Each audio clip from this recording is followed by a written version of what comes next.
Hello, in this video I will teach you how you can adjust the text size in your Word document by using a very simple trick. Okay, what you need to do is come to this capitalization tab, then you can adjust the text to uppercase and lowercase without rewriting it again. Okay, in this way you can see the text is now adjusted, and you can highlight it and edit it according to your desired needs. Okay, and if you want your all text to be in uppercase, then you can repeat the steps again, then come to this text box, then come to capitalization, then come to this uppercase.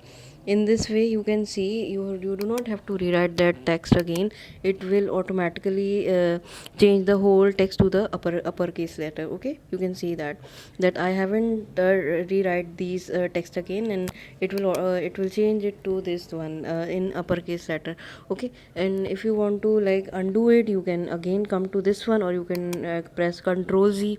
I am showing this because in this way it will be clear for you that where you have to go, and what you need to do in order to like adjust the formatting of your Word document text.